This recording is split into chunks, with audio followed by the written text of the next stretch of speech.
My wife's 2017 VW Beetle has been making some disturbing noises for long enough that I have to deal with it now. This much movement in the engine bay is not normal and a sure sign the motor mounts have left the chat. That's what we're going to fix twice, and I'll help you make sure you only have to do it once, this time on the Burnouts and Rotor Blades YouTube channel. Welcome to the Burnouts and Rotor Blades YouTube channel. Let's go do something awesome. There are three motor mounts holding the engine, one buried under the air filter housing and battery box on the driver's side. Air filter still looks good. To get to it, you'll need some torque spits, because why not? This Beetle has a CPR 1.8 turbo engine, but this might apply to other models as well. On the passenger side, the motor mount is more exposed and only requires moving the windshield washer reservoir neck and the coolant tank. I didn't even disconnect the lines to the coolant tank because there was enough to just move it off to the side before installing the engine lift.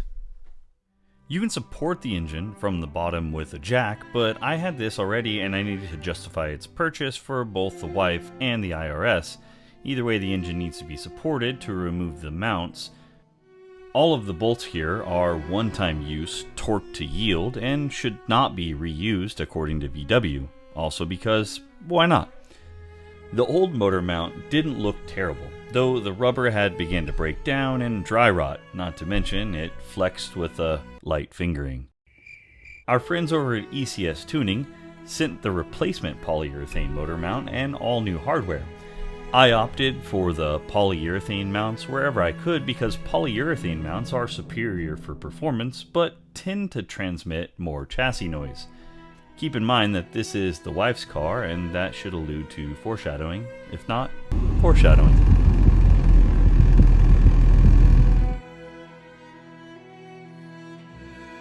Whether or not you're using the parts from ECS Tuning, they have detailed instructions with torque specs available on their website, which is very handy.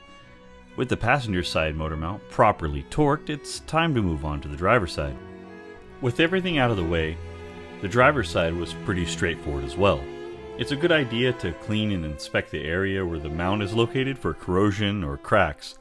There was not a polyurethane mount available for this specific model, so a stock replacement was used. This mount was pretty well shot.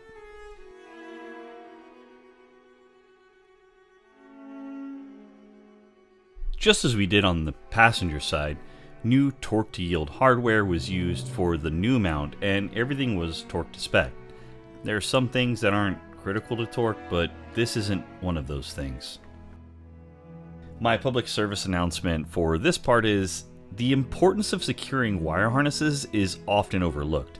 However, chasing down wiring faults caused by chafed wire is probably as fun as being waterboarded. Zip ties are cheap insurance, and use the UV protected zip ties from a reputable brand like 3M because they'll last. As we get everything reinstalled from the last upper mount, let me assure you that the lower dog bone mount was just as deserving of a replacement as the other two. Oh yeah, that thing's super dry rotted.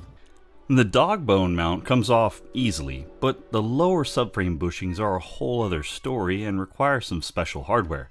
So we reached out to our friends at ECS for some help, and they delivered in the form of this Schwaben subframe bushing removal tool. What I didn't know was that there are two different removal tools, and the differences between them weren't immediately obvious to me. What I have here are the two options for lower subframe bushing removal and installation tools. Over here on your right, my left, is the one for the aluminum subframe bushing. The kit for the steel subframe, like mine, has some important differences from the kit for the aluminum subframe. The main difference being the part that covers the hole where the dog bone mount penetrates the subframe bushing, shown here side by side. In the steel subframe, the plate style is used to prevent the bushing from squishing out. If that happens, the bushing could be destroyed during install. Now, if you have an aluminum subframe, you're going to want this setup right here in addition to this setup right here. But if you have a steel subframe, you're going to want this setup right here for the installation tool. I did try to use the aluminum subframe tool on the steel subframe, but it did not work, and it is not recommended. So this guy is set up in a way where it doesn't protrude through because of how tight it is up here. The sway bar is going to have to come up. Removing the sway bar is very simple and requires removing these two bolts in addition to these two bolts on the other side. After the sway bar is unbolted, I shove this pickle fork under it to keep it out of my way before installing the removal tool. B4 is the top plate with the recess that supports B12 to insert the smaller threaded rod into. Then from the bottom, the largest barrel fits against the subframe lip and B2 gets shoved into its bottom hole before tightening nut B15 into its recess. After that, it's a matter of cranking the nut on the threaded rod until the bushing is pulled from the subframe into the B-hole.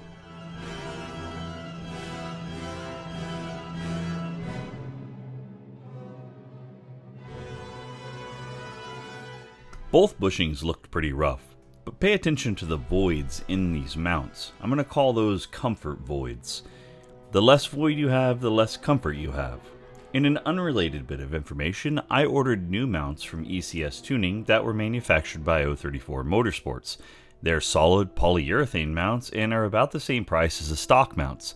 To replace the stock pendulum mount, I ordered the ECS Tuning pendulum mount for about 10 times the price of the stock mount.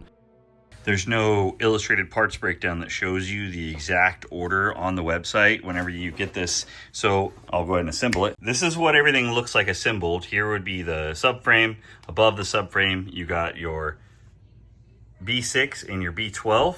Then you got your B5 that's going to be resting up against there with these little windows. That's going to help you align your window here in the two upper and lower mounts. Then in between those two mounts, you're going to have B10, which is going to keep you from squishing everything together. And then at the bottom here is going to be B4 and B14. The process using the tool was pretty smooth. However, it does require staying on top of the bushing alignment to make sure you don't start installing the bushing unevenly and eventually causing it to break. The mounts from 034 Motorsports were great mounts and did exactly what they said they would. They stiffened up the feel, eliminated wheel hop. However, the claim that they have a, quote, minimal increase on noise, harshness, and vibration, end quote, has to be compared to some kind of solid billet mount, because this wasn't the case for us. Cruising in overdrive at 1500 RPMs on the highway, the vibrations made having a thought nearly impossible. On the 034 Motorsport website, it says that the break-in takes about 250 miles, and in some of the comments, they mentioned near stock performance after 750 miles. So we got this installed, and now whenever I'm at low RPM, I'm going to put my foot on the throttle just a little bit.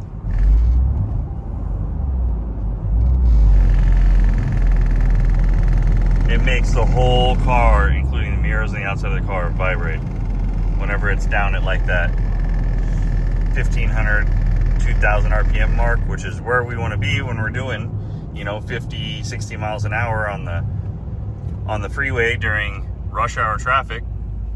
That's going to be really annoying.